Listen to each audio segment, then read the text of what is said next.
Good day to everyone joining us today. We want to welcome you to our webinar on sport and the media, championing inclusion through sport. My name is Osazemen Aghedo, and I'll be moderating today's webinar. And I'm very confident that at the end of today's program, which has been carefully curated with a diverse set of speakers and panelists to offer different perspectives on our topic for discussion, that when we conclude the webinar, you must have learned one or two things that you can actually implement practically in your community or as an individual. So I'll go through some housekeeping rules.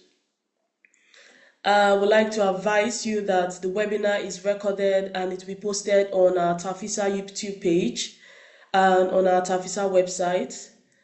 Also, all your microphones will be muted by default to ensure that we have a smooth running webinar. And if you have any question, any comment, we ask that you share them in the chat box. And for the question, you can share them in the Q&A box. And as the webinar goes on, we will definitely address your question and give you responses to them. Finally, we can probably start by everyone sharing their name, the name of your organization, and the country you're joining us from. You can just share that in the chat box so we know who is joining us today and where you're joining us from. So we'll give you, as the webinar is ongoing, you can just keep dropping your name, your organization name, your country in the chat box. And yes, we can officially kickstart the webinar. And we'll start by our in-pause session, which will be done by Martin Mazur. I will just share a brief bio on Martin. Martin is a journalist and is the director of the AIPS Sports Media Award since its inception in 2018. He is an award-winning writer and journalist and also a journalism professor with extensive experience in print and digital media, specializing in sport and social issues as narrated through sports. It has been published in over 25 countries and translated to over 20 different languages. You're welcome, Martin. Thank you for joining us today. Now I'll let Martin take over and share his presentation with us today. Thank you. Thank you very much, Osazemen. And hello to everyone.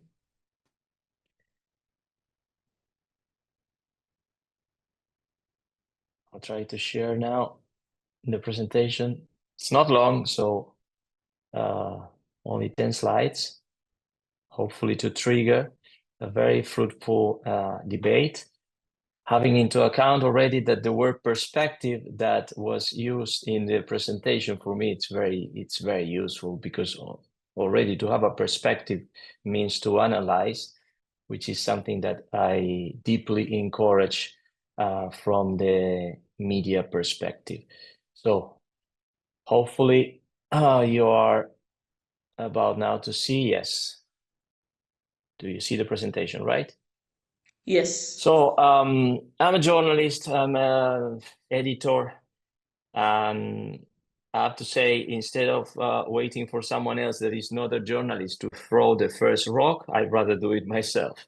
And the first rock is mainly a general assessment, as if media is a patient, a media outlet. Any media outlet in the world now is a patient, and we make a general assessment. And the general assessment can come from the inside or also from the perspective of the audience, the readers, the viewers. Normally, we are now subject of this never-ending 24 hours, or at least the hours that we are awake, flow. And I like to make the metaphor of the constant flow of water, coming and going, coming and going. And this is the news flow. And if you remember, a few years ago, we could have some sort of shelter in some social media, maybe, that was originally built for having beautiful pictures, like Instagram, Well, not anymore. The news are coming all around from the beginning to the end of each day of us. And we, as users, only bear to maybe have 1 second, 2 seconds, 1 minute would be fantastic attention span on each of these news. They come and go, never ending. Now, from the other side, from the media outlet perspective, we are producing a lot of content that comes and goes without even interaction, without purpose at the same time. This is part of the reality now. It's not something to be criticized, but to be at least assessed, accepted as the beginning. In my opinion, news are commodities now. If you're familiar with the term commodity, is basically a raw material that can be used to manufacture. And it's pretty much what is happening now with the news cycle. Everyone is writing exactly the same thing. If you don't get it from A, you will get it from B. If you don't get it from B, it will come from C.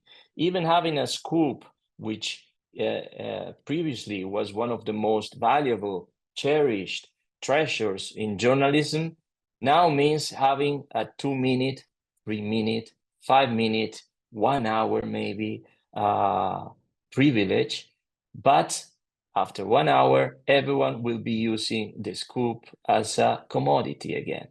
And the news cycle continues, it goes on, and many people are entering in this reality without knowing exactly if they are doing it right or wrong. They're just following the flow.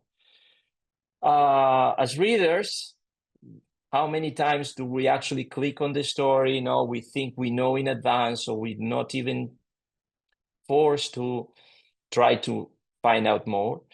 But as journalists, we have another mission, which is instead of keeping up with the hands, waiting for the water to come and leave, we need to save some cherished drops and develop it, because they are powerful stories that without our intervention will be soon buried and forgotten. A little bit of the landscape, the social media. Yeah, I put jungle, not as a mistake. It's a nice word, I think. It's a jungle, but at the same time, it's an ecosystem. So on social media, we have competing for content and content creators that are journalists. So people that work in journalism as a profession. We have traditional media, like a sports magazine, for example, and a newspaper, that are there, again, with their accounts. We have specific events that have their own social media accounts, and they will provide content. We have organizations maybe connected with these events or not that can also are eager to provide content. Football clubs, federations, you name it. Then we have the athletes. So in the sports world, we can't survive without the athletes. And now the athletes are also producing their own content. Then we have the agencies that represent those athletes that are also producing sometimes top films, top products. Marketing, yes, but it's also content. And then we have the brands as well, the sponsors. And then we have the influencers. Now, a new term is content creators. So, but still, there are some content creators that have 10, 15 followers and some that have 5 million. We have the new media, the media that was not the traditional media that needed to adapt, but the media that was born with this ecosystem. We have niche media as well. So instead of focusing on the whole sports reality, they go into some very specific cases, very specific sports. And then we have the broadcasters, the people that are actually paying for TV rights, especially in big or even small tournaments. So we have a multiplication of the content that we receive and we are subject to every day. The problem is that the content hasn't itself multiplied. The content pretty much remains the same. The quantity, yes. The quality, the diversity of this content, I'm not so sure. So we get to this very basic question, where to find sports content? I want to find. So it's a little bit of the gold fever. We are all trying, all the ones that I mentioned, all the actors that I mentioned are all trying to find and provide content, sometimes desperately trying. And in journalism, it happens also out of necessity because journalism is itself a passion. So you want to know more, you want to provide more as a journalist. And it's the passion that keeps us digging and looking for content. The only problem is at times we are all digging in the same place, fishing in the same pot.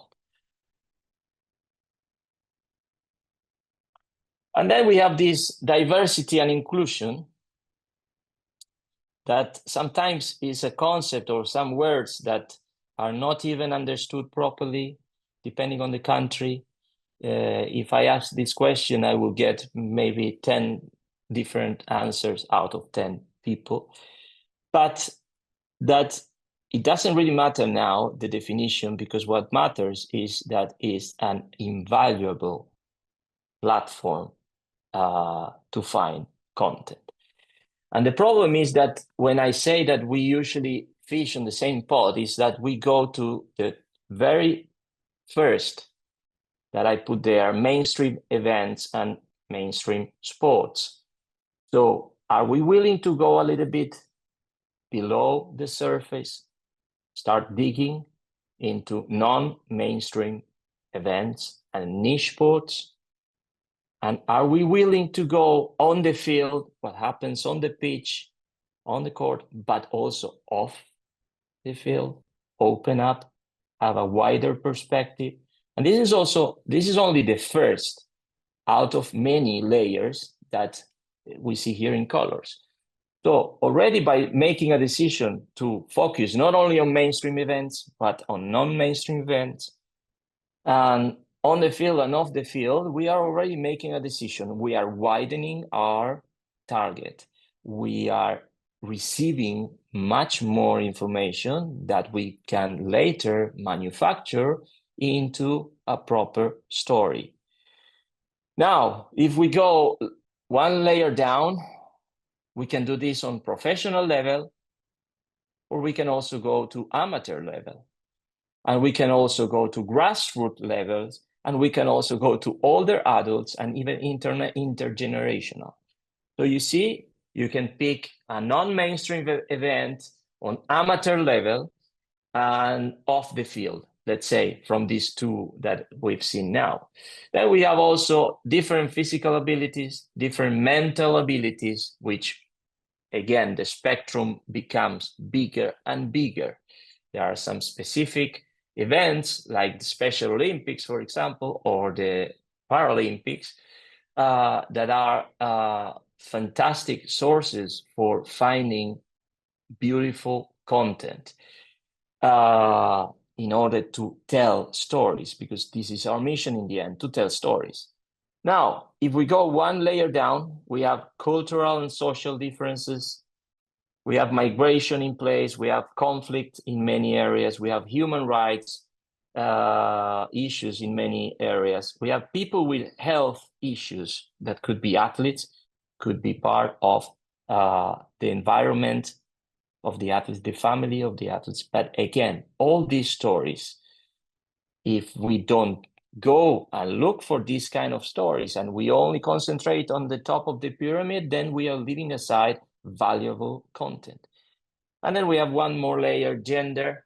So if we only concentrate on professional level, football, professional level, and what's happened on the pitch, and then only men, well, we are only picking 1% of the whole situation in football. But unfortunately, this 1% will take, what, 80% of the coverage in any media outlet, traditional media outlet, at least 75, you name it. So, and then also we can assess and say, do we only focus on local? Do we focus on national? Do we focus on regional or even international? So this is also a decision that we make from the country where we are from. Do we focus on only international or also what's happening here in the neighborhood? Or the other way around, do we only focus on the country or do we open up a little bit more and try to see if there is something in another continent that will ring a bell? In the end, I think we have a lot of empty land ready to be discovered. So instead of going all to the same place and trying to make a magic, bringing something unknown from the place where everyone is looking for, we have a lot of empty land ready to be discovered in these specific topics that I mentioned. And these are just some examples. I have many. The idea is not to show the examples here now, but just to focus on, okay, I mentioned football. So football, these are all examples from football. And I have Zaatari refugee camp in the border of Jordan and Syria with over 100,000 people living there. And I happened to be there. It was a fantastic experience. And so many stories ready to be told about these kids playing football there as a way of having hope and connecting to the country that hosted them in the first place.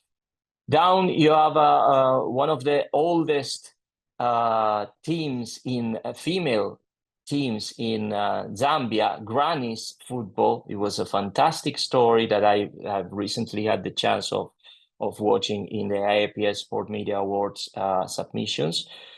We have in the middle from Zimbabwe, another football team of girls that are also fighting, thanks to sport, to one of the main issues there, which is child pregnancy. So you see the kind of different layers. We have Down syndrome football with Charlton in the UK. And we also have a football team for the underprivileged based on a government's program taking it in Hungary, basically having people that are not considered, or at least by many people considered, integrated into the society because they are from the Roma community. And then we have from other sports, some stories here, Aboriginous athletes in Bangladesh. So a very, very interesting survey about all these people that are Aboriginous and making part of the Bangladesh sporting community. We have Alzheimer disease and how football or some other sports, the memories can help patients having this disease.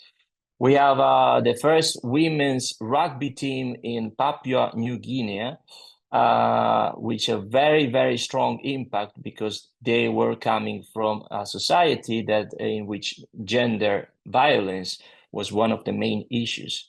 And we also have a fantastic story, paracycling, bullying, depression. So you really want to read, you really want to connect. This story can open up to more people sharing at the same time. And the last one is from one of the most, let's say, macho countries in South America, Brazil. We have one fan picture by O Globo, so the biggest media outlet in Brazil, that is a drag queen. And he's openly gay, and he has become one of the most famous fans, even in the stands every game Vasco plays. So a little bit to open up and to have some ideas of what we mean. Now, there's a moment in which you will hear, oh, but these stories do not sell. It can happen from the editor. It can happen from a general perspective that someone is telling, yeah, but yeah, with these stories, you wouldn't. Well, this is not true. This is absolutely not true. Never blame it on the target groups. Blame it to journalism. I'm ready to take the criticism because the stories are never the explanation of why one story performs well and one other doesn't perform well. If that was the case, believe me, so we would have to immediately cut men's football because all newspaper sales are going down for a few years and 80% of the coverage is coming from men's football. So if that's what's the case of analyzing this kind of performance in the stories, then we should cut immediately men's football coverage. So finally, and then to open up, a little bit of market research as well, because we need to know about these groups in order to propose to the audience. And if I like this quote for this reason, some people say, give the customers what they want, but that's not my approach. Our job is to figure out what they are going to want before they do. I think Henry Ford once said, if I asked the customers what they wanted, they would have told me a faster horse. People don't know what they want until you show it to them. That's why I never rely on market research. Our task is to read things that are not yet on the page. It was Steve Jobs, but it's also any media editor willing to make something fruitful with the coverage the media covers. Thank you. Thank you so much, Martin, for a very insightful presentation. I think this has to be one of the best ways to start this webinar, so definitely thank you so much for that. We'll move quickly to our next speaker. I will just briefly introduce him. Is Fernando Soria Hernandez. He's also the project lead of the Sport Inclusion Media CE project, which TAFISA is a part of. And he'll be sharing briefly what the project is. Fernando is also the Secretary General of the Instituto, España, se Mueve. Thank you, Fernando. Yeah, over to you. Thank you very much, Osazemen, and thanks everybody for joining the webinar. So I'm going to introduce our project that is very well connected to the topics Martin was talking about, and is also addressing some of them. So let me share my screen.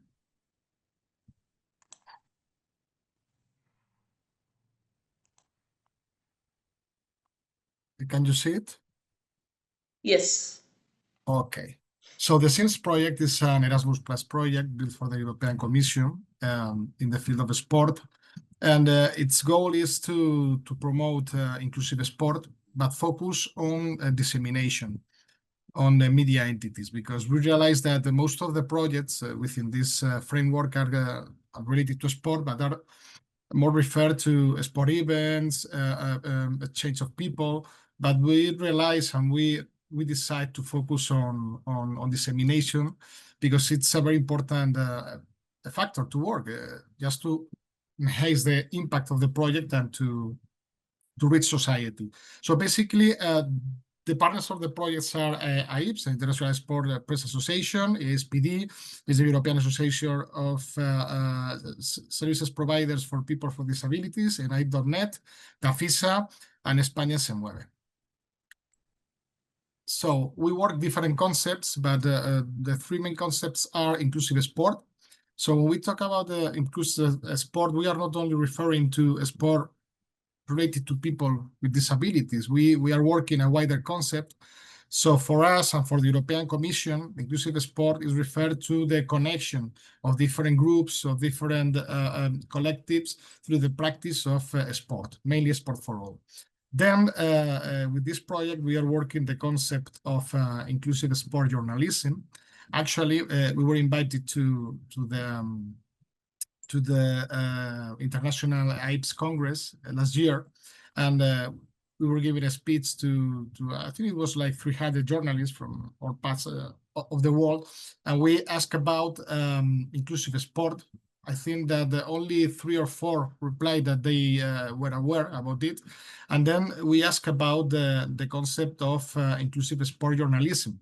and only 1 or 2 were aware about that. So it gave us very valuable feedback, and we realized that there was a real need to go further on this topic. So basically, when we talk about inclusive sport journalism, we refer to a new approach. So it's basically, so we have two ways to work in journalism.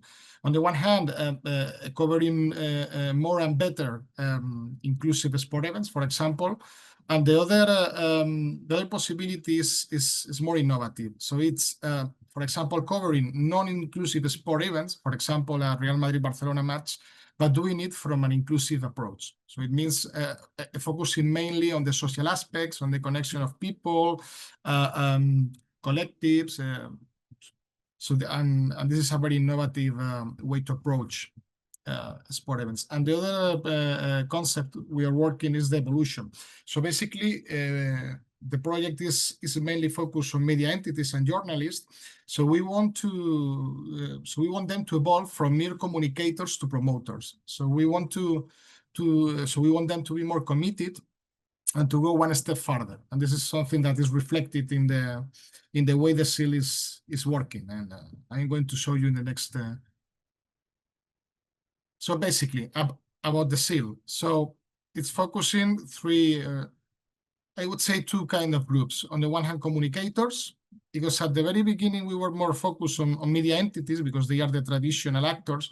But after discussing, we said that it was very important to open it to influencers and communicators, because nowadays, with the evolution of technologies and especially social media, actually there are a lot of people not following traditional media entities or even TV or radio, and they're just going directly to the social media to search or to find information.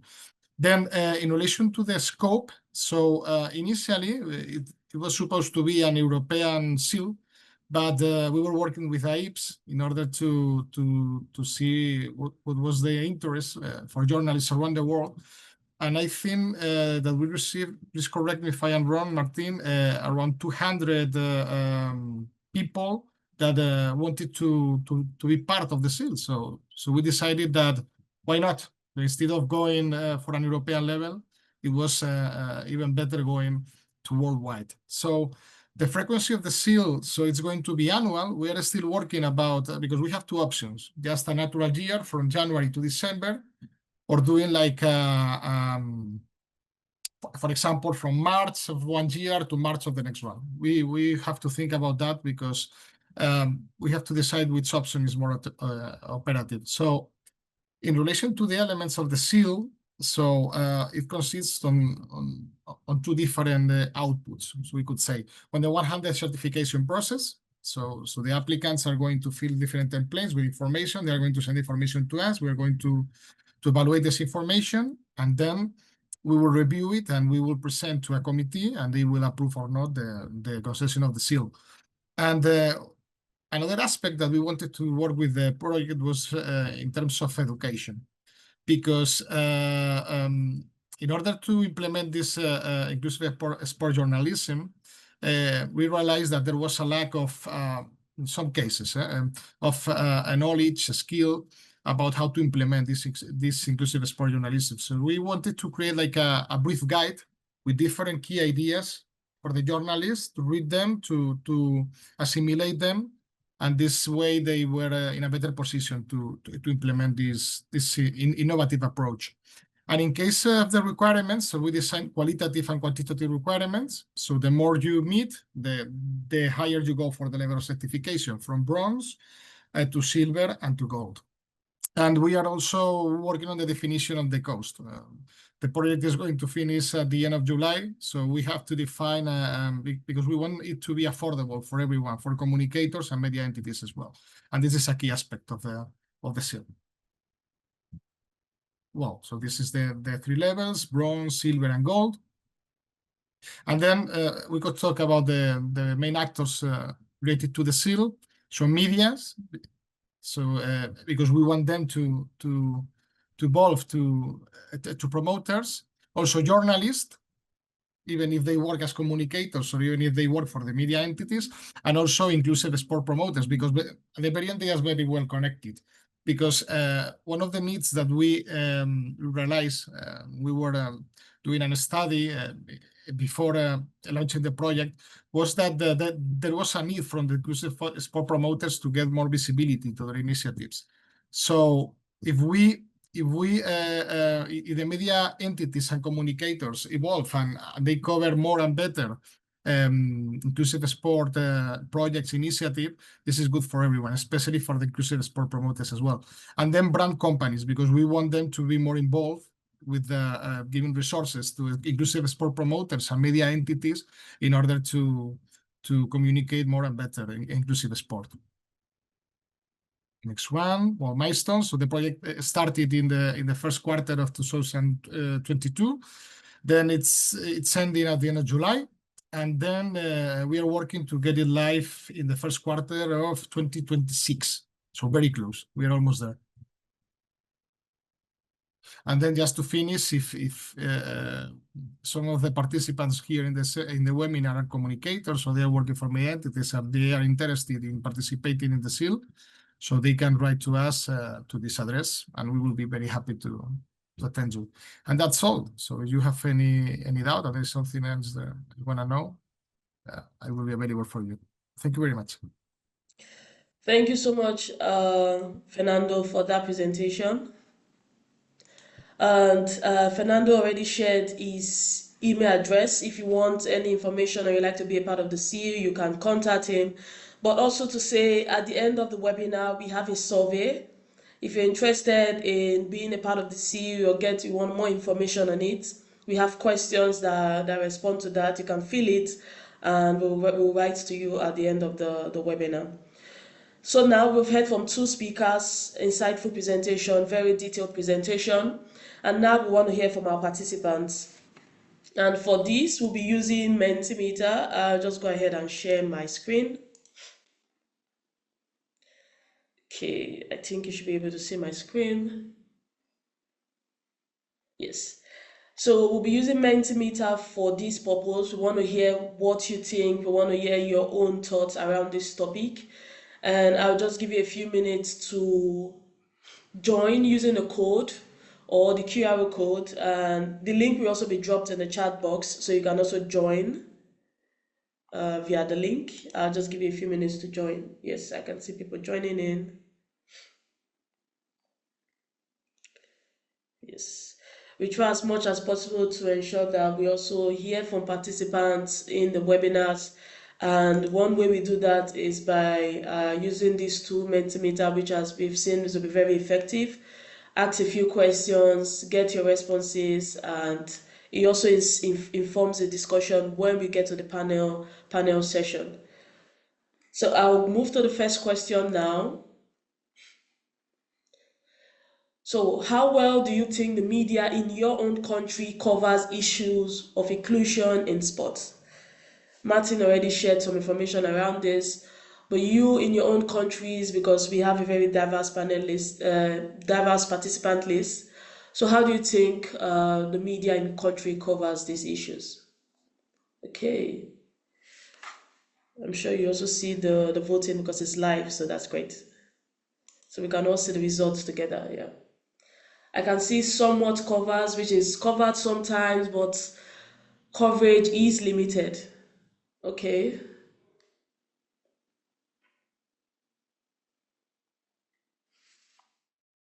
Okay, thank you. Okay, somewhat is still leading. Because of time, I'll move to the next question. In one word, how will you describe the current sport media representation in your own country?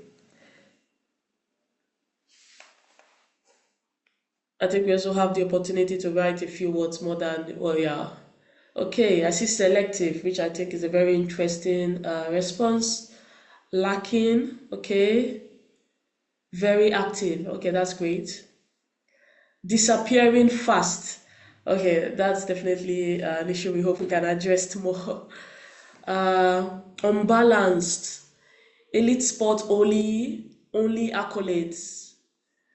Okay, can be improved. Yes. Interest-oriented.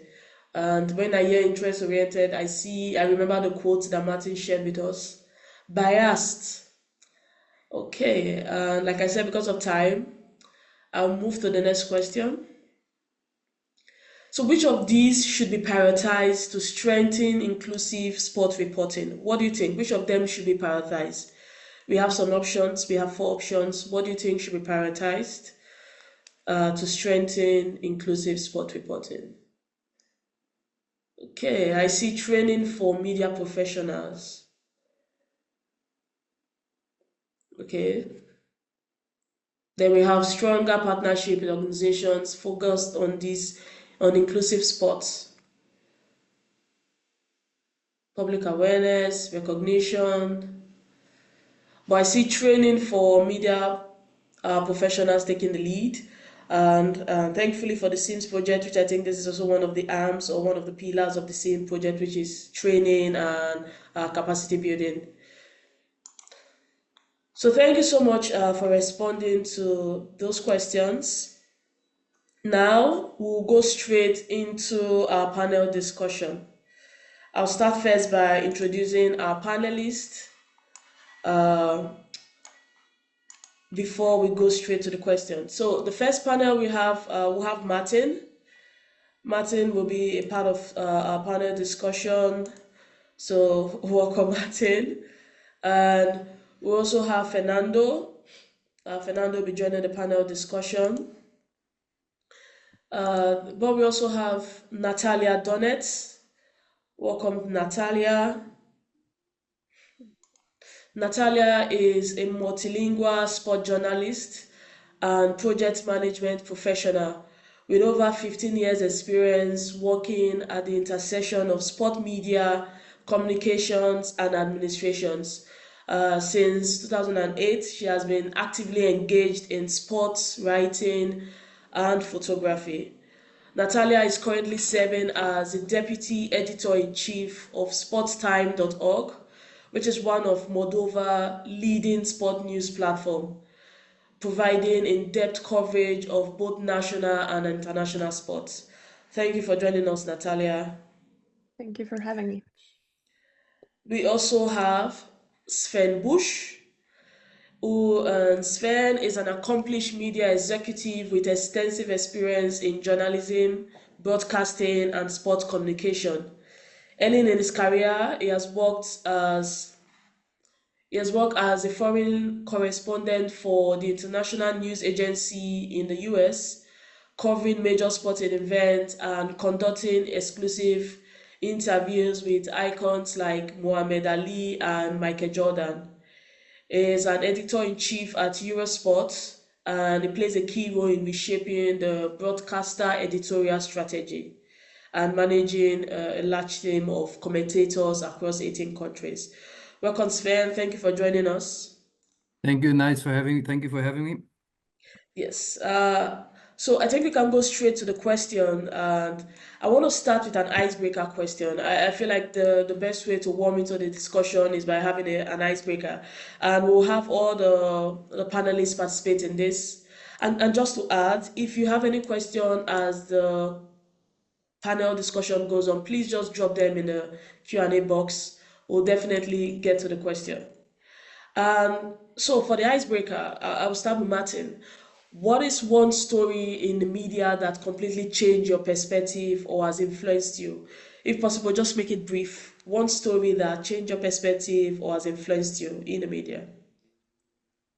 Okay. I tell you my first assignment. I was an intern in Argentina's leading newspaper, and there was in medieval times, because it was 1998 already, and there was one editor that came with me with a photo. It was the World Cup happening in France, and he came with a photo that was an Iranian photographer, a woman, taking photos in training session of Iranian national team,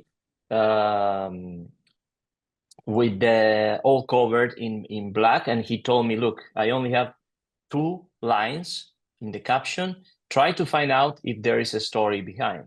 And from there, I started chatting, and then there was one computer that no one wanted to use because it was the only computer that had internet at the time. So again, a little bit of our biases. No, we don't want the new thing. No, it's I don't touch it. Okay. And it was a fantastic story. She was covering for a magazine, women's magazine. It was full of color, so nice contrast with the situation of the women there, and it was a fantastic story to tell. And it had nothing to do with football, or football was only the trigger to speak about something else. Thank you for sharing. And like you said, it's far back, but yes, I think even from hearing the story, we can definitely pick some details on how insightful that must have been or very helpful. Fernando, can you share also one sports story in the media that had changed your perspective or influenced you? Yeah. It's not exactly any story, but it's connected to a path. In our case, my father is journalist. I am not journalist. I come from the law and project management, but he was at his moment very famous in Spain, and he was going to the World Cup every 4 years and covering a lot of sport events, traveling a lot, and he was always very focused on elite sport. And as when the time was passing and he was getting older and he was having more experience, we had a radio program. So there was one day we had a debate about the role of the media entities, especially in sport.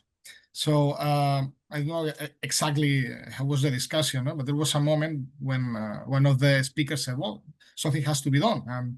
And it was the moment, when something clicked in the head. I said, okay, so let's go one step further. Let's, if no one is doing it, let's do it by ourselves. And this is why I started España se Mueve in 2014. Additionally, in 2019, we had an Erasmus Plus project. It was called Europe is Moving. And the final conference, so we have different speakers. One of them was working in Sven Media. Sven Media is a press agency, is very famous, is connected to Fundación 11. That is one of the most important actors in disability in Europe and in the world as well. And they were discussing as well, and they reached the same conclusion. Something has to be done with media entities to enforce their commitment with inclusion. So this is why we started working on this topic, and especially telling stories, as Martin said, because they sell. Thank you so They much say for a lot, sharing. actually. Yeah. Thank you so much for sharing that. It's interesting to see how that conversation actually led to the starting of an organization. So Natalia, over to you. A story that shaped or influenced you. Yeah. I would say it's a story about a Moldovan football club called Dacia Bucani that established a very powerful bond with a group of kids with Down syndrome. And they essentially they elected one of the girls as a live mascot of the club. Every game played at the home stadium would be opened by one of the kids kicking a symbolic first kick. And this story has had a massive impact locally. It was actually a project that launched less football classes for these kids at the base of the club. And eventually, once I did the piece on this collaboration, it actually landed me my first ever selection on the shortlist of AIPS Awards, which was quite unexpected for me, but I guess it's a recognition of impact such stories might have. Oh, thank you. And definitely, from what I'm seeing, the trend, how these stories have actually led us to take a very impactful step. Sven, you want to share yours? Yeah, I vividly remember when Richard Williams invited me to see his young daughters play or train in Compton. I was working as a foreign correspondent in the US at the time, and I was very, very young. I think Serena Williams was 9 at the time, and Venus maybe 10. You should know that Compton is a very rough, a very tough neighborhood in Los Angeles. And their practice court was far from being perfect. Back then, I had to work really, really hard to convince my boss to let me do the story. I told him, look, this is their reality. We need to let people know about it. And I think maybe I was incredibly persistent. Eventually he said, okay, he gave in, and I was able to write the piece. And I think we all know what careers that Serena and Venus had, and the impact they had far beyond tennis. So that was my first contact with inclusion. And it was, yeah, I would say it shaped my career ever since. Thank you so much for sharing. Now I feel tempted to share mine, but mine is more from an emotion that which is long from an event when Nigeria won the cup in the 1996 games, and it was huge because the emotion spread around the country, and everybody was inspired to get into football, and that's how even I got into sports. Just from the emotion for that season, everybody just feeling part of this win, and it was a very inspiring, impactful moment for me. And now we'll go straight to another question. Sven, I have this question. I'm starting with you. How do inclusive stories benefit both the sport ecosystem and media credibility? And what is relevant in adapting practices that focus on inclusion?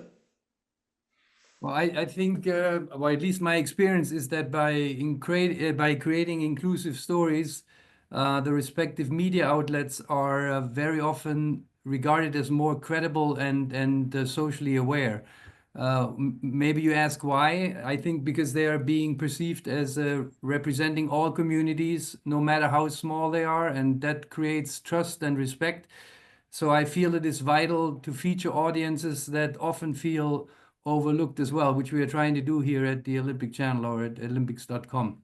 You know, we have very close bonds with a lot of international federations and a lot of other stakeholders, and obviously they help us identifying important stories, great stories. They know the athletes very well, they know their backstories, so it's very enriching to work closely with those organizations. Okay, thank you. And I think I can seriously relate this to what Martin had shared in his presentation. But digging deep on that, for Natalia, so how do you approach covering such events, like covering inclusive events or inclusive topics like disability, gender, cultural differences, without actually reinforcing the stereotypes that people tend to face in this area? Well, actually, I guess one of the first things that I should say is the fact that I come from a national minority, and our website actually covers sports news in a minority language. So this is probably one of the most important differences about our approach. Actually, I've known quite a few people that have had deliberating disabilities that have had very difficult circumstances in their personal life. So, as I have come from a background of a group of, friends and family members who have demonstrated their ability to persevere personally. So this is why I'm actually trying to focus most of our storytelling on human sides of the stories. Obviously, you have to take into account the language. You can't go into, making some sort of extreme focus on the background of the person, but rather showing that despite potential physical disabilities, financial problems, ethnic discriminations, they are strong as individuals, they are fighters, they are persons that are willing to work on themselves to persevere. I had the privilege of working with the Paralympic Committee, especially in the lead up to the Paris Paralympic Games, and I was the first and only Moldovan sports journalist who has ever expressed interest in going to the games. And I actually went there as part of the team. So it was kind of actually an amazing experience for me as a professional. But what I find most important is that thanks to our friendship with the Paralympians, with the national associations, I convinced myself that it would be essential to have this sort of content calendar where, like, with a space of certain time, I would do in-depth pieces on inclusive sports. I do have, for instance, a lineup that would be coming in the next few weeks or so. I want to do a piece about volunteers working with Paralympians. For instance, we have quite a big number of athletes who are either blind or visually impaired. So we got volunteers accompanying them almost 24/7 in competition. So I want to see different perspectives on inclusive sports. And I think it's very important to give different actors a voice. One of our next pieces was going to be about a charity organization that works with kids from underprivileged families in both Ukraine and Moldova. And they actually recently got involved in sports. So they took a football team consisting of refugee kids from Ukraine and kids from the south of Moldova to a football tournament in Bulgaria because they wanted to give them a chance to experience, this being a team and taking part in something with other kids that have more stable environments and, that have different opportunities. But so essentially, I think it's very important to try to build relationships with maybe individual journalists or news athletes that would be interested in covering inclusive sports. It's very important to build relationships as for the sports organization, as for the sports media. And I actually wanted to point out about what Martin has mentioned. Sports stories are really popular on social media when it comes to inclusive sports. I didn't expect to see such numbers in Moldova. I've posted, for instance, a photo report from local para-athletics championships, and it has thousands of views.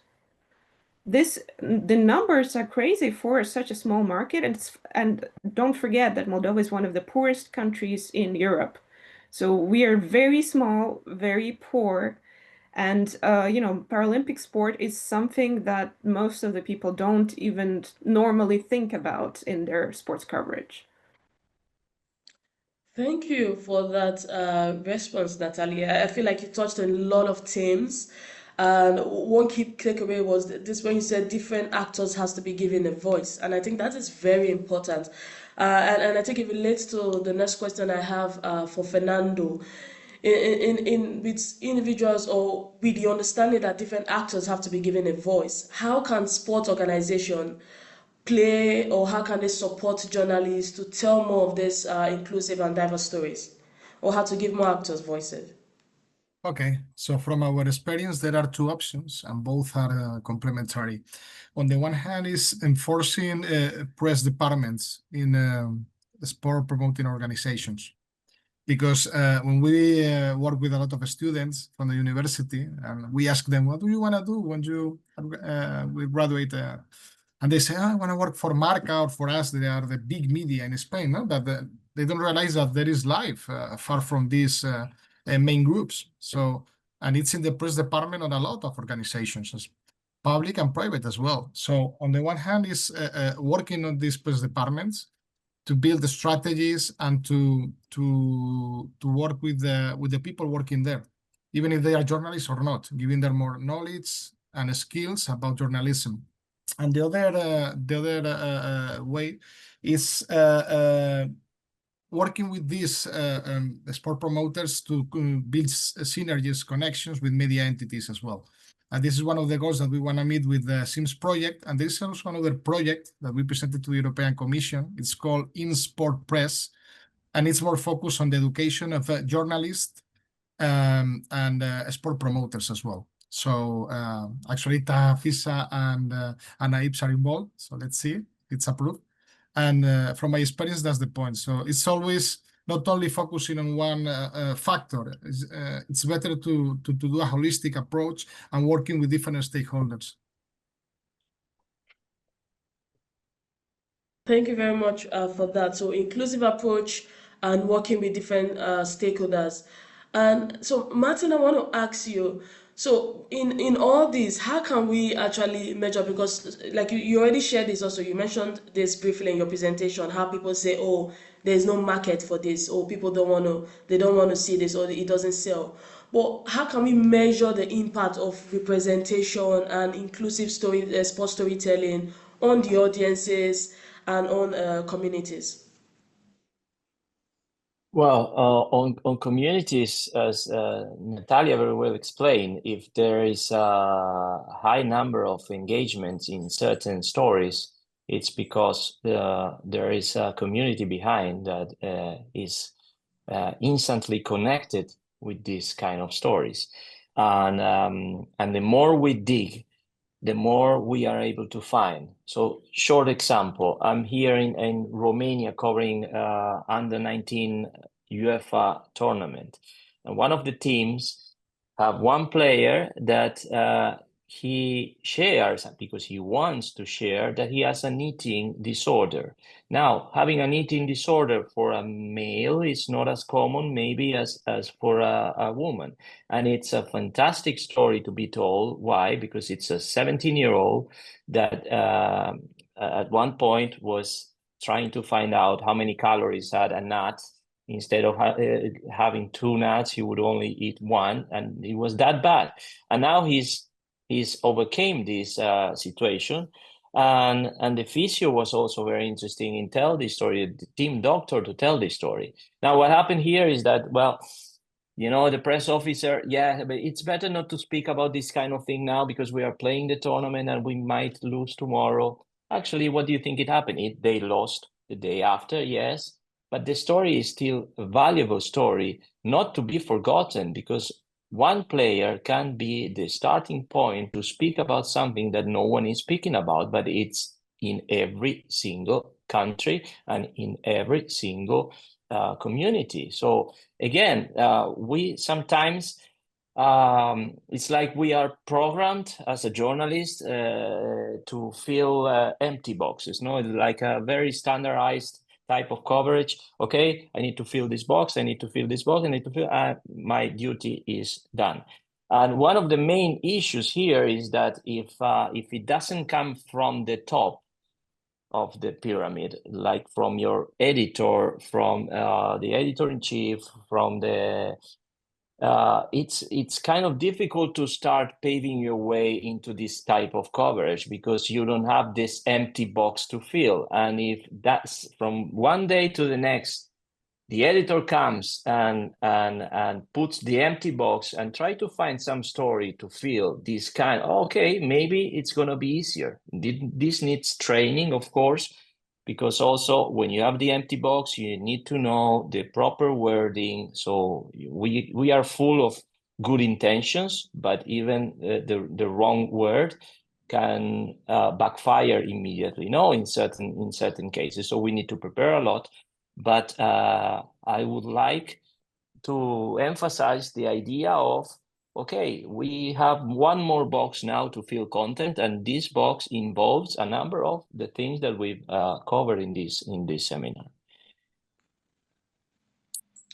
Thank you, Martin. And I think one thing you said that's very important is even if you have the willingness to share these stories, you also need to take into consideration how you share them, the words you use, so you don't communicate something wrongly when you have good intentions. So you need to learn how to portray these stories and how to share the stories better. And Natalia, I have another question for you, because you also talked about the need of some stories you plan to cover around some very interesting topics, some minority groups. What are the challenges that you face in trying to cover these such stories? What are the challenges you face as a media also? Because I know you say Sport Time also covers similar stories. And what support do you think can be given to alleviate this? Well, I guess one of the most difficult things, maybe not for myself, but for external journalists like me, would be access to members of the national federations, those who know the athletes, who know the people you could write about, who have interesting backgrounds. Because unfortunately, where I'm from, this the national sports associations don't have established relationships with the press, and usually the stories that have this element of cultural or cultural differences, or say a question of Paralympians, these kind of topics are normally not covered. Unfortunately, I come from a society that has this quite a big element of national origin tensions, let's call it like this. So this is why I would essentially say that, one of the biggest issues to handle is the ability to get access to the right persons.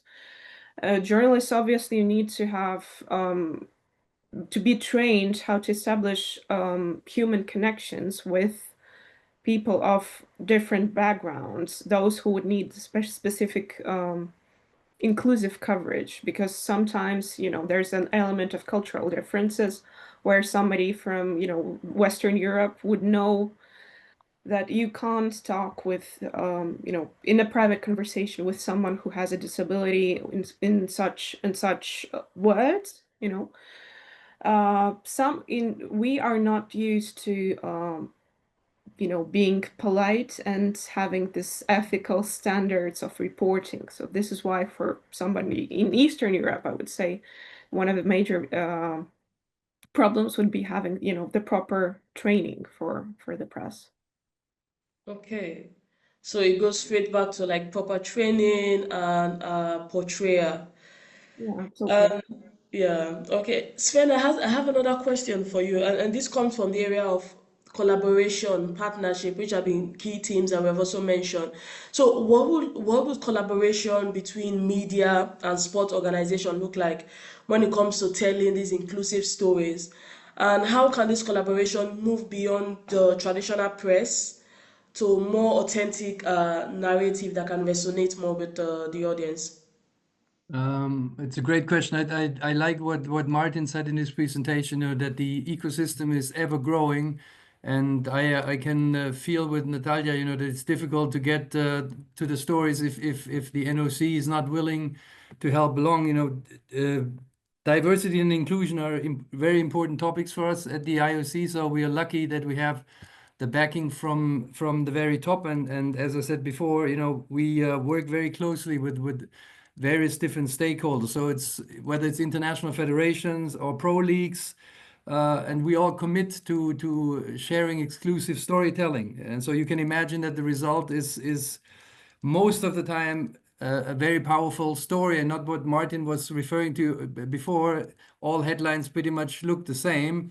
So they stand out, and it's still a difficult process. We usually have brainstorming sessions with the international federations because they know their athletes, they know their backstories, and then they are on board also in terms of promoting the story on social media, which gives it a better engagement, which leads to more success of the story.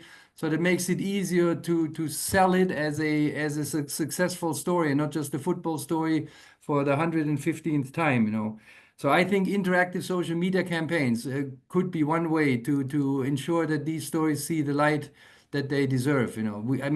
I was last week or 2 weeks ago at the IOC Athletes Forum, and we interviewed a lot of athletes that nobody has ever heard of, and they shared incredible stories, inclusive, diverse stories. One story in particular that almost brought tears to my eyes. You guys are all familiar with these stories. It was amazing, and they need to be heard. They need to be told these stories.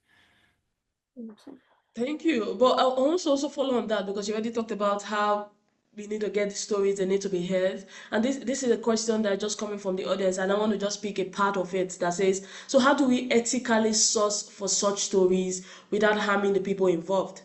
Because I know Martin already shared an example around someone that is 70-year-old athlete, and so how can we ethically source for these stories, and because we want to share them without harming those involved? I'm not sure that I understand the question. When you say those involved, what do you mean by those So, involved? so if we want to share the story of an athlete that probably have a personal experience that we feel like this is an experience that people can learn from, that will be beneficial. So how can we ethically source for such stories without harming, bringing harm to the athletes? That's the own. Well, I think first we need to make sure that the athletes feel safe, you know, that it's a safe environment for him to open up. You know, very often these subjects are stigmatized or they're taboo stories. You may remember the mental health story that broke at the Tokyo Olympics when Simone Biles spoke out about it. Before, nobody wanted to talk about mental health, and now it's a very important topic. And you know, I feel that a few years ago, inclusion and diversity were only buzzwords, but now it's far beyond that. You know, they're actually being put into action. So I think you need to make sure, and I think it was also Martin that shared it, you know, sometimes an athlete is willing to share a story, but their agent says, no, no, no, we don't want to cause trouble. And I think So true. exactly, it's the culture. So we need to, you know, say, hey, it is important to talk about eating disorders because there's millions of people around the world that can relate to it, and maybe if it betters the life of one person, a lot has already been accomplished. So, you know, let's become partners with the athletes, with the organizations, and try to convince them or make them realize that it's for the better of for the sporting community and beyond. Thank you so much. I just also want to quickly say, if you have more questions, don't forget to just drop them in the chat box because I'm responding or I'm asking some questions from the chat box. Martin, this one is directed to you. So the question is, as a young journalist, I'm asking you because I know you also deal with a lot of young reporters. So as a young journalist with limited resources, how can we effectively promote inclusion without relying on expensive or high-end tools and platforms? Well, this is now. Thank you for the question. This is one of the. I told mainly some negative things about this explosion, but one of the most beautiful and most positive things is that each can become not only a journalist but an editor as well, and you can become the editor of your own media outlet, and it can be a digital media outlet only on Instagram maybe, or only on TikTok, because platforms are evolving, and that doesn't mean that journalism is not inside. What changes is the language maybe, but the core remains, and the format changes as well. So and when you have not only one, because sometimes you find one, let's say by accident, no, and you bump into an inclusive story by accident, okay, but then if you see a pattern there, if you see a way of approaching, which leads back to the other question, no, it's like always with respect. It's not that you want to have a 1 hour interview in order to get to this moment and then discard the 1 hour interview, because that would ruin the reputation and the credibility with the athlete itself, with the people that you are interviewing. So and when you have this and you are carefully developing this kind of content, you can start even from an Instagram account, not your own maybe, to put some fantasy names, some name that relates to the content that you are trying to create.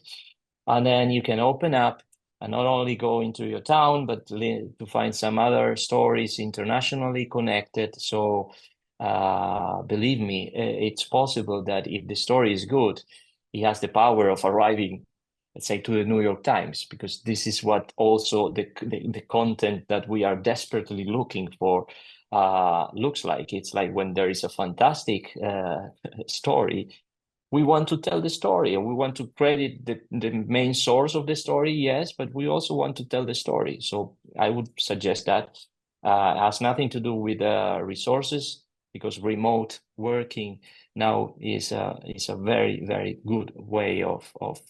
And actually, the first story, the one I shared, I was not in France covering the World Cup. I was in my country, and it was all digital at the time. And it's still happening this way in many, many situations. Now you are not even, you don't have access. You don't have, even if you have accreditation, you might not have even access to the persons that you were trying to interview. So you need to find another way and maybe go through what about their families? They could be in the stands and you can meet the families there. And then from there you get the story. So again, it's a delicate process, yes, but I will always say you start from one and then you add another and then you add another, and suddenly you have a full brick of nice stories that you've produced. Yeah, thank you so much for the detail. I guess everyone has now the step-to-step guide to do that. But also, Martin, when it comes for sport organizations that are looking to embed stronger inclusion principles in their PR and communication strategies, how can they go about it? Well, I think it would be important because we have, like, for example, in football, no, we have the football calendar, and we know exactly who's playing who, when is this tournament, when is the other tournament. I think it would be nice to have a sort of not only the framework that we discussed before, but also a kind of calendar of all-inclusive events that might be overlooked if you don't know. So you might find too late, or you might not even find about them. And if we have this calendar in advance, and organizations can really provide this kind of activities, I think. And then from there, we can also develop our inclusive coverage for, let's say, non-inclusive in principle, non-inclusive events, because we can, but there are a lot of events, and actually have a lot of examples in which maybe you get a short article about there's gonna be this tournament, but there is not in-depth coverage of the tournament. Let's say football is the Charlton one that I showed, no, with the Down syndrome. It's a fantastic story to be told. Not only the preview of the tournament and then, okay, next story. It's like, okay, we go there, we can develop, we can find beautiful stories to be told. And I'm promising you that if you do it with empathy, which is also a word that we need to embrace now, because if you are doing it, okay, who's the next story and the next, it's not going to work. But if you embrace those stories and you do it with empathy, they will have a nice performance on social media, and then from there you can have more contacts and more people will follow you and will approach you with beautiful stories to be told. So I think it's a chain reaction.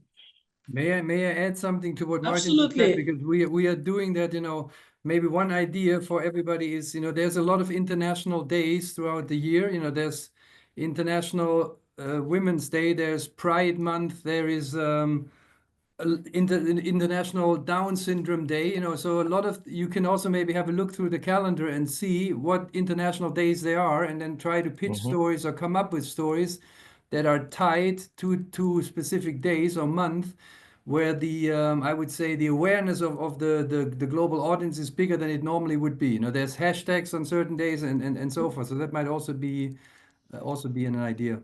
Sorry about Thank you that. very much, Sven. I think that's a fantastic idea because it's a very easy and simple way to piggyback on what's happening around and use that to promote inclusive content.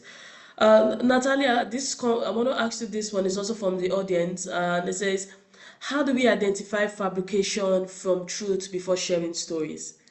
I know you're a tricky line, right? It is a tricky question. It's more of a question for investigative journalism, because, of course, if you are questioning the nature of the words that you hear from someone, especially, for instance, this could be a case when we're speaking about gender discrimination or some kind of ethnic or cultural discrimination. Normally, if you're questioning your only source, you have to find someone who can corroborate the words. Maybe some teammate or somebody else from this community who can actually confirm that the words that are being said are indeed true or could be true. But normally I would say, at least from my experience, I've never had to go looking for some other source of information to confirm that, the words of some source have been indeed true. Like, I've never had the case where somebody needed to lie to sensationalize about some subject or another. Okay, thank you for sharing. And Fernando, this one also just came in, and I think we can direct it to you because you talk about working on a lot of projects and future projects that you have around sport. It says, what future initiatives or projects can be implemented to further promote inclusion, diversity, and equity in sports or through sports? So I think you can just maybe share on what you're working on. Okay, so you mean in relation to the Sims, connected to the Sims and the okay. So as I said, we follow a holistic strategy, and so our goal is to get this evolution for communicators and media entities, from communicators to promoters, and we are working with the different stakeholders, with the different actors. So we have the Sims is more focused on media entities, and journalists working for these media entities as well. Then we have the in-sport press. In this case, this project is more related to education for journalists and sport promoters. And we are thinking about a complementary seal for public institutions and also private institutions promoting inclusive sport. And these are more or less the projects that we are working at the moment. But we are also thinking about the Sims because there are a lot of possibilities as well. For example, when I was explaining about the way the Sims is going to work, I was detailing different stakeholders, right? And I don't know if you are going to make a different question in relation about how to get media entities and journalists implementing more media content, but if will No, you or not? you can go ahead and share. No, Okay, but because you I can can go go ahead and ahead. share. So following this holistic approach, what we want with the seal is not only recognizing these entities, is working with the different stakeholders. Because on the one hand, we have media entities and journalists. On the other hand, we have sport promoters, but we also have brands and public institutions. So there are different options. So if we focus on media journalists, or media entities and journalists, we have to work, and we will do it through the Sims, on knowledge, skills, and values as well, especially with the students at the university. Because, for example, yesterday we had the national conference with the presentation of the results of the seal, and there were some students of journalism, and we were asking them about the contents of the program of the studies, and they said that there were no contents about inclusive sport, nothing at all. So it is something that has to be worked, and this is why. This is one of the reasons why we are launching the in-sport project as well. Then, in relation to media entities and journalists, it's important as well to work on the accessibility for resources in terms of money and in terms of contents as well. So they have to know where to find these contents. Then we have a second actor, is sport promoters. So as I said, we have to work with them to enhance the press departments in terms of strategy, resources, skills, and also in terms of connection to media entities as well, and communicators. Because at the very end, and this is the third options, they are setting the same goal. So they have to work together because they need resources, and they are going to get these resources mainly from brands and public institutions. So there has to be a way to gather them all and to work together to build projects, ideas, initiatives, and to go together to brands and public institutions to present them, to get the resources. And then in relation to brands and institutions, there is a lot to be worked as well in terms of education, awareness, because at the very end, they want visibility. So there are some of them who believe in the inclusion factor of sport, but at the very end, they want visibility and money. So we have to reach them. And just to finish, this is what we want to achieve with the Sims. So on the one hand, giving visibility to the brands and the institutions. On the other hand, giving visibility to the media and the journalists about their commitment and about their contents as well, and to the sport promoters. And we are also thinking about the possibility of building and this is another project because you were asking me about future initiatives. So we might build an international platform to gather information to different projects, initiatives, and also in terms of media. So publications, stories, podcasts. So for example, if one journalist is looking for places where to find information, they can go to this platform and find this information. And this platform could be at the same time a place for all the different actors to gather and to connect through themselves in order to work together to meet the goals. So this is what Okay. we're working at the moment. A lot of things that you can see. Thank you, Fernando, for sharing that. And I think this is the last question we have from the audience, and I want to direct it to you, Sven. It says, how do you handle the shift from traditional media to new media, particularly social media? This includes discussion about accessibility, cost effectiveness, and the nature of communication between media outlets and audience. Well, I think we are probably in a lucky situation that it comes from above, you know, that gender equity, inclusion, diversity is a super important topic for the IOC. So that we have to do it, you know.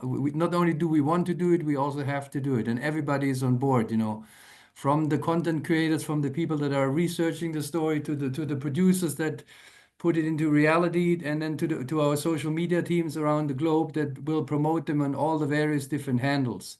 And then, of course, they're being measured in terms of engagement. How many views did we get? How many shares and likes and so forth, you know? And obviously some stories work better than others, but we are committed to it. And I think both everybody basically shared the same opinion.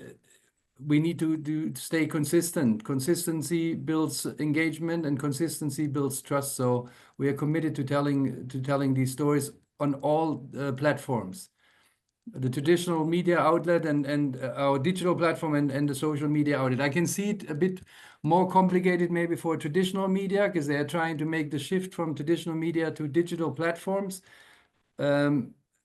But you know, if you commit to it from the top, you're going to eventually see results, you know. But you have to try, and it's step by step, as opposed to being afraid of telling these stories. Oh my God, I have to tell the 19th football story as opposed to a runner from South Sudan, I don't know, that walks 17 kilometers just to be able to train, you know. So in my eyes, a good story, the best story always wins. It's about the story as opposed to names. Okay, thank you so much. Thank you, Sven.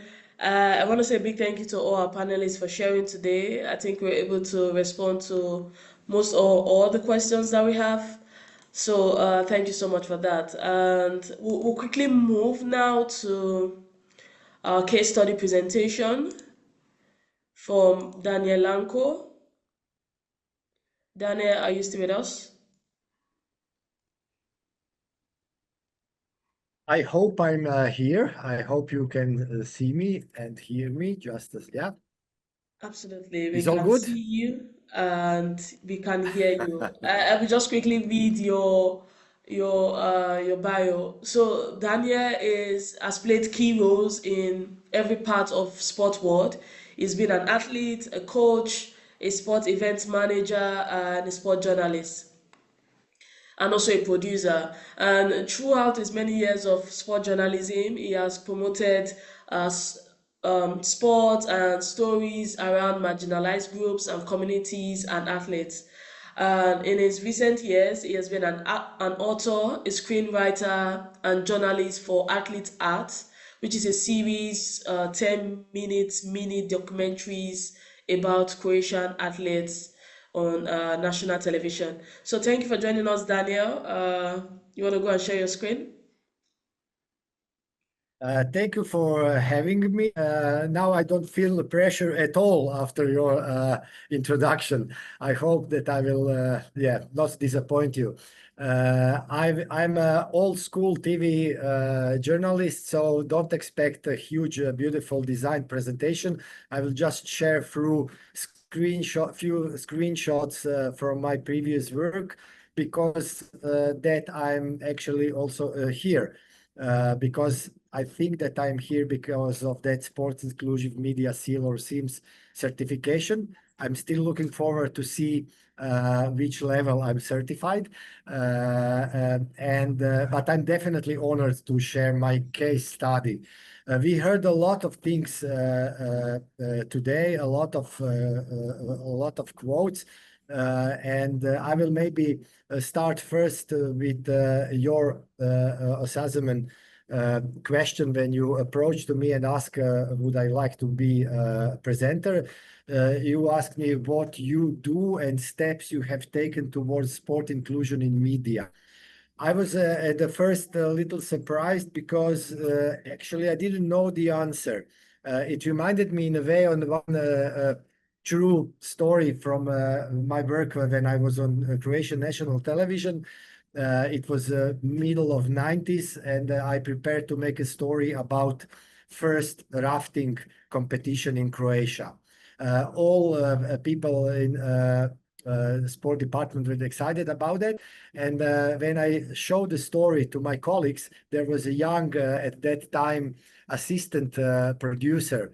And when he saw what it's all about, he said, oh, I went to school like that. I just didn't know that it's called rafting. It's in a way the same with me and with inclusion.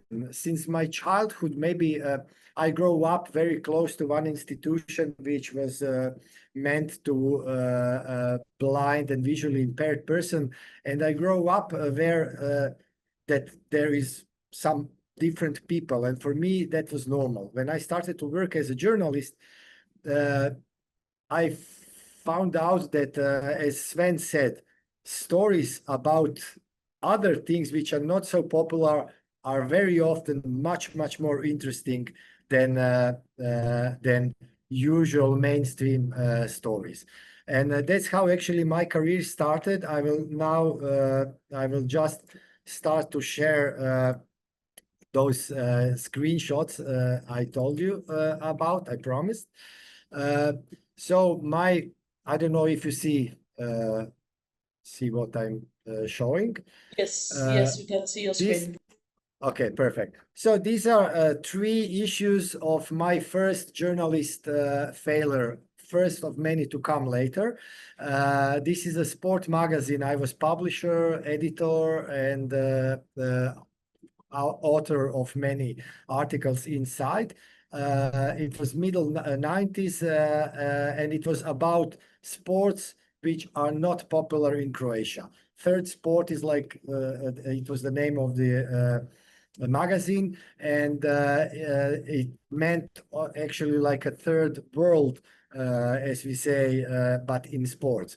Among many other non-popular sports in Croatia, there was always from first issue to the last one, a sport for Paralympic sports or sport for disabled people. Then I met this girl, this lady. This is Ana Sršan, famous Croatian Paralympian. She was at that time, it was beginning, she was preparing for Sydney Paralympic Games, but she also had simultaneous fight for equal rights of Paralympic athletes in Croatia with athletes with no disability. Her story inspired me very much, and this is one thing I would like to mention to all of us who are actually working in this, let's say, inclusive thing. What we do matters. It really matters, and we can make some differences. I made, with my team, with my colleagues, a short documentary about Ana Sršan and her fight with the Croatian Olympic Committee for equalizing the rights. It was before Sydney Paralympic Games. Today in Croatia, Paralympians are equally rated and graded as Olympic athletes. It wasn't like that before her fight for their rights and before us journalists supported that fight with our stories. So she was one of inspiration. I will fast forward to this, because I'm here. In the last 3-4 years, I do that. I'm doing this short mini documentary series about athletes. And now I will quote what I wanted to say. We heard quote from Steve Jobs, from George Ford. I would go to the superheroes. There is a known saying, I think it is from Spider-Man, with great power comes great responsibility. When I got the opportunity to have mini documentaries about Croatian athletes on national television, me as an author and editor, I had all power to choose stories. And I didn't choose soccer players, handball players, basketball players. I choose all not mainstream sport and athletes to be shown on that series. These are some of them. Nikolina is world champion in ultra trail running. Tin Srbic is our hero in gymnastic Olympian. Valentina Pereglin is several-time world champion in archery. Robert Pešnik is one of the first creator of proximity flying wingsuits. Lydia is world champion in apnea diving. But I also include all the time Paralympic athletes or athletes with disabilities. Rea Hraski is our deaf skier. Dino Sinovčić is our famous Paralympian and world champion in paraswimming and winner of Paralympic medals. Antonio Franco, our first Paralympic triathlete. Ivan Katanušić, superstar in Paralympic sports. When I say superstar, it means that only people who knows him. Without our work as a media, Paralympians are unknown. No one asks him for autographs. What I wanted to say, in a way, my responsibility was to choose stories. As Sven said, and I truly and with my whole heart believe in that, stories are everything. If you have a good story or if you're a good storyteller, that story could be interesting for wider audience, much more than having any kind of story about super popular soccer players or world star athletes. The mini documentary series actually proved that because it's very popular in Croatia and it speaks and shows only non-popular sports and common people don't know anything about it. This is Paula Novina, and this is one reason I'm here with story about her. I won the second place in Europe and sixth place overall in AIPS Media Award, and I'm very proud for that. And I will send the link for all of you who want to see how the story is made in chat, if it's okay with you, so that you can all who wants to see that amazing story. What I wanted to say is all those stories, and my approach is always the same. I don't care is Paula Paralympian or athlete without disability. We are always getting honestly, openly, sincere, and very affirmative telling the stories. And we don't care. We are totally inclusive, even more inclusive than sometimes institutions. I saw, and we are not hiding disabilities from on those stories. Even opposite, we point it out more and more. Interesting thing is about I saw this question about mentally handicapped athletes and stories. This is Stipe Baric, a world champion in Taekwondo and Karate. It was very, very challenging for us to make interview with him because he cannot speak. I mean, he can, but you cannot understand it. He has a Down syndrome and his ability to talk are very, very poor. And we wanted to have that same pattern as we have for all other things. And this is the story I'm also very proud about, and I will definitely candidate it for this year's AIPS Media Award. I told you what we do really matters. I told you that we made a really significant change in equalizing rights Paralympic athletes with Olympic athletes.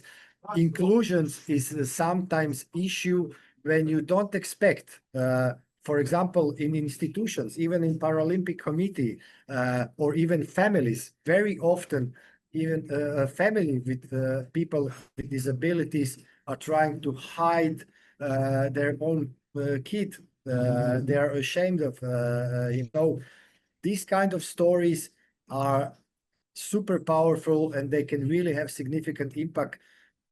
Sometimes to make people from their own family more aware. Paula Novina, the story you said, I will send in chat, says the word impossible does not exist in my vocabulary, and that same supposed to go with us. And I will end with her thing, her quote from that story, which I totally agree. Para athletes are the ultimate inspiration, and the stories we can tell through their lives and their stories are limitless. And I think my 5 minutes are gone. I can talk much more if you want, but I think yeah. Thank you so If much, you have any Daniel, for sharing. questions, Yeah, thank you so much, Daniel, for sharing with us. I think it's always important to hear what people are doing, practical experiences on the field that can actually inform and influence us. And also, just to quickly add, that Daniel has actually gone through the SIM certification process, and did the training and shared some materials. And he actually has been given cheers. the bronze level for the SIMS certification seal. Thank you so much. And as we you. close, yes, as we come to a close today, I want to quickly share that we also have an upcoming webinar at the end of this. I can just quickly share the screen on that. Our next webinar that will be coming up in September, that we want to invite you all to, even though the registration link is not available now, but we appreciate if you can mark your calendars. This is going to be active esports, a new opportunity for sport for all. So when the registration link is available, we will let you know. We will share it with you, and we'll share it across all our platforms. Now I just quickly give a big thanks to all our speakers today. Thank you for joining us. To all our participants, we want to appreciate your contribution. To our panelists, thank you so much for joining us. We had Nasha Smith, which was supposed to also be one of our panelists, but unfortunately she had to cancel because of some other issues. But we want to appreciate everyone for joining us, and our colleagues, also my colleagues here at TAFISA, for their support. Most importantly, our audience, who has been very interactive, sharing your question, responding to Mentimeter, and also cheering our speakers on. And I want to thank you also for attending and participating, and I'm wishing everybody a great and fantastic day. And if it's evening your time, a fantastic evening. And also I want to quickly add that there is a post-webinar survey, which at the end of this webinar will pop up on your screen. Please, we want to encourage you to fill it up, so fill this, as it helps us know how to improve better, what to do, and also what you've learned from today's session. So thank you so much for joining us, and we've come to the end of today's webinar. Thank you. Thank you.